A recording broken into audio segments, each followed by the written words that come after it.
In order to become a full-time creator of any kind, it's a logical argument that an understanding of the creative process imperative to your art would be quite useful. It really doesn't matter if it's music, video, visual art, or writing. Knowing how you do it is 90% of the battle.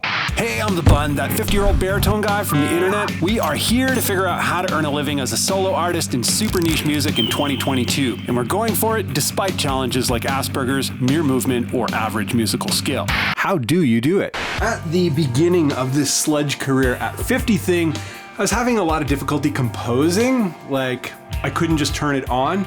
And what I didn't realize was that the gaps between composing, the gaps between writing, they were too wide. And that's when I realized that I didn't actually know what my creative process was, and I didn't know how to turn it on. I was completely reliant to just falling into it, but what I did know is that if I just stuck to it long enough, that I'd eventually get back into it. But this time I kept track of everything that was going on while I was in the creative flow of things.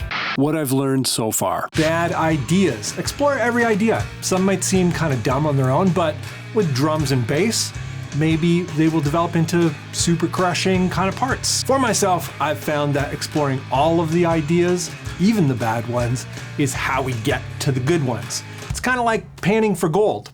Next is focused work. When we're composing, that means we are composing. We are not mixing. We are not searching for tones. We are not checking email. Pick a target, know the start. If we know where we want to go, it's a lot easier to know where to start. Using wetlands as an example, the target for that is modern, gnarly, sludgy art rock. The reference genres would be sludge metal, 70s rock, 2000s post-hardcore, and 80s punk. The specs for how it will be done will be unison E1 standard tuning, blues minor scales, swinging energetic feel, and broken tones. Next is setting restrictions, making the space smaller to move around in easier. My project Vens, as an example, has a ton of restrictions. It's always 200 BPM. It always has diminished scales. The vocals are never chill. There's always blast beats and double kicks. The guitar riffs are never fast. If we're still stuck, we can reinterpret other music. So picking a genre or era that is distant from your own. If you pick a genre and an era that are distant from your own, it's even better. Pick that and then try to reinterpret it into your own style. Foreigns is a reimagining of 70s classic rock through a post-hardcore lens in low tuning. The key is don't play what they play. Play what you imagine they would play now in your scenario.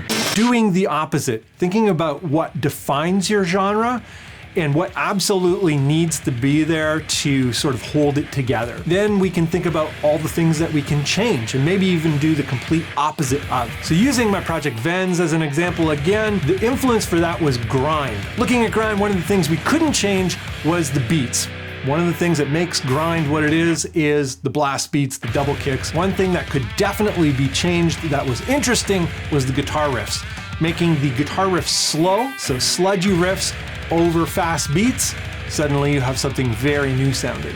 Next is interpreting non-musical things. This is picking a setting, an object, a scenario, something like that, and then trying to make riffs or sounds that kind of represent that thing. My pal Lucas thinks about planets moving through space when he creates his music, and it kind of sounds like that. Getting a little bit more strategic, we move to strategy. Dreaming up a concept and then mapping it out. It's a sterile process, like a sterile beginning, but it can lead to very creative ends. This one's a little bit more of a hack, but editing, starting with editing. Editing can set creativity into motion by taking us through a whole bunch of tiny creative processes, a whole bunch of tiny creative decisions. And before you know it, you're totally into that creative flow. Multiple output options. If you're coming up with a lot of stuff and it's not fitting your current project and you're kind of throwing a lot of stuff away, maybe it's time to start another project where all of those ideas can live, or at least some of those ideas can live. The whole idea here is creative momentum. If you have more projects, you can maintain your creative momentum by having homes for more of your ideas if you have multiple output options. And that leads us to our next one, frequency, creative momentum. The more often that we create, the more often we can create. An example would be composing for 30 minutes a day for 30 days. That's like 15 hours. You'll generally have more ideas over that period of time because every day you're kind of thinking more about being creative compared to spending 15 hours for one day a month. We're only going to be thinking about creating that one day, and there will be no creative momentum from day to day. Where is the music? A lot of folks not being able to find the music links. I get comments, Bun, where can I find your music? I'm like, the same place as always. In the description, there's links to everything. There always has been, there always will be. If you're looking for the stuff, it's down below. Along with a whole bunch of other rad things to help you with your own creative musical journey. If you're also a full stack creative, meaning a one-person show that does everything, all the graphics, all the video, all the music, all the recording and production, if you're another one of those and you're doing this whole artsy sludge thing, I would love to hear from you. That's it for this one. I hope you enjoyed it, and I hope to see you in the next one.